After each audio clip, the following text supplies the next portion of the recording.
মোৰতো আইপালছ অকণমান কপাহ লগাই আনিছোঁ দিলোঁ হাৰ্ডলি 15 ছেকেণ্ড তাৰপিছত বিহু নাই ফুলাও নাই তাৰপিছত মোৰ ফিষ্টুলাৰ প্ৰব্লেম আছিলে আইপালছ খালোঁ নাইকিয়া হৈ থাকিলে লাষ্ট আমাৰ যেতিয়া বেবী হৈছে আজি 8 বছৰ হৈছে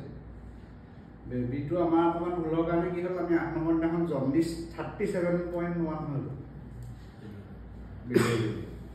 লগে লগে ব্লাড এক্সচেঞ্জ কৰিব লাগে আমি লৈ গ'লোঁ মেডিকেললৈ লৈ যোৱাৰ পিছত ব্লাড এক্সচেঞ্জ কৰা হ'ল তাৰপিছত আগদিনাখন ডক্টৰে ক'লে বোলে আপোনালোকৰ বেবীটো কণ্ডিশ্যন বৰ ঠিক নহয় সেইবুলিয়ে কৈ থৈ দিলে সেইদিনা যোন ডক্টৰ আছিলে তেওঁৰ লগত মোৰ ফ্ৰেণ্ড এজনৰ আকৌ ভাল সি আকৌ মানে স্পীকাৰত দি পেলাই কথাটো কৈছে এনেকুৱা মানে 37.1 এইটো বাছে নহয় এইটো বোলে এইটো ডাঙৰ হ'লে বোলে বিকলাংগ হ'ব বোলে এইবিলাক মোক এইটো আমি এনেই কৰিবলৈ কাৰণে কৰি দিছোঁ মইতো কৰিবলৈ মন নাছিল একদম একজেক্টলি সেইটো বাক্য কৈছে যোৰহাটৰ এগৰাকী ডক্টৰ নামটো মই পাহৰি গৈছিলোঁ তাৰপিছত মোৰতো মগজটোৱে কি কওঁ কি নকওঁ হ'ল মোৰ ভাইটি এটা ডক্টৰ চিনাকি মই তাক জাষ্ট ফোন কৰিছোঁ মই বোলো মিছেছক আজিৰ পৰা মিল্ক খুৱাবলৈ দিছে তাত তাৰমানে কণ্ডিশ্যন কি 9টা 12টা 3টা 6টা 9টা 12টা 3টা দিন ৰাতি কথা নাই ফিডিংটো দিয়াব লাগে মই বোলো যদি গাখীৰত মেক্সিমাম এণ্টি অক্সিডেণ্ট যায় বেবীটোৰ ভাল হ'ব নে বেয়া হ'ব বোলে ভাল হ'ব আৰু মই মোক চবলৈকে ফোন কৰিছোঁ যাৰ ওচৰত যিমান আইপালছ আছে মোৰ ঘৰলৈ যায় আনিছে 3 দিনত মিছেছক 5টা আইপালছ খুৱাইছোঁ মানে 1 গিলাচ 250 ml খুৱাওঁ আধা ঘণ্টাৰ পিছত ফিডিং দিওঁ 250 ml খুৱাওঁ ফিডিং দিওঁ দিওঁতে কি হ'ল আপোনালোকে মাইকী মানুহখিনিয়ে জানে চাগে কেঁচুৱা জন্মৰ পাছত এটা গ্ৰীণ পায়খানা হয় গ্ৰীণ পায়খানাৰ পাছত হালধীয়া হয় আৰু সেই গ্ৰীণটো আৰু কেতিয়াও নহয় জিন্দগী কিন্তু আমাৰ বেবীটো যেতিয়া আমি মানে ডিচাৰ্জ দিলে আপোনাৰ দশমী আছে দশমী আপোনাৰ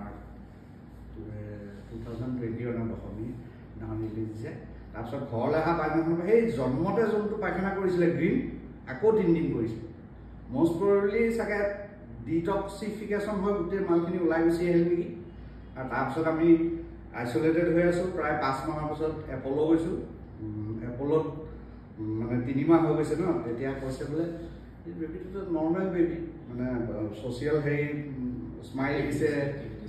এক্টিভিটিছখিনি চব নৰ্মেল বোলে তাৰ ডক্টৰে কৈছে আকৌ যোৰহাটৰ ডক্টৰ বলিয়া হ'ল নেকি মোৰটোত কি আছে বুলি কৈছে কিন্তু মাজত লুকাই আছে এই আইপালছটো এইটো কোইনচিডেন্স হ'ব পাৰে ভগৱানৰ আশীৰ্বাদ হ'ব পাৰে কিবা পৰা নাজানো কিন্তু মোৰ প্ৰডাক্টটোৰ ওপৰত কনফিডেঞ্চ আছে সেইকাৰণে খুৱাই দিলোঁ আৰু ময়ো কৈছোঁ মই যথেষ্ট স্ম'ক কৰোঁ 3 পেকেট 4 পেকেট খাওঁ মোৰ কেঞ্চাৰ হ'লে মই জানো মই বাচিম কাৰণ মই আইপালছ তেতিয়াও থাকিব আইপালছ ডেইলি ধৰি লওক 8 দিন 10 দিনত এটা বটল খাই দিম ভাল হ'ব কাৰণ কেঞ্চাৰ ভাল হ'বই কাৰণ cancer is not a disease এইটো ভিটামিন ডেফিচিয়েঞ্চি একদম বেছিক কথা হ'ল আপুনি 60 ml যদি খায় 60 ml আপোনাৰ বডিটোলৈ 7000 অৰেক এণ্টি অক্সিডেণ্ট চাপ্লাই আপোনাৰ দিনটোত লাগে আপোনাৰ 5000 2000 এক্সট্ৰা আহিলে নাই সেইটো আপোনাৰ বডি হিলিঙত কাম কৰে সেইটো যদি আপুনি বঢ়াই দিয়ে কোৱান্টিটিটো আপোনাৰ ইনকমটো ঘৰত যেনিবা মাহটো চলিবলৈ আপোনাৰ 20000 টকা লাগে আপুনি যদি 25000 টকা আহিছে 5000 টকা আপোনাৰ জমা হ'ল যদি আপোনাৰ তাতে ঘৰলৈ 40000 আহে আপোনাৰ 25000 খৰচ বাকী আপোনাৰ 15000টো আপোনাৰ প্ৰফিট হ'ল এই গোটেই বডি চিষ্টেমটো তেনেকুৱা আপুনি যিকোনো ডিজিজ আপুনি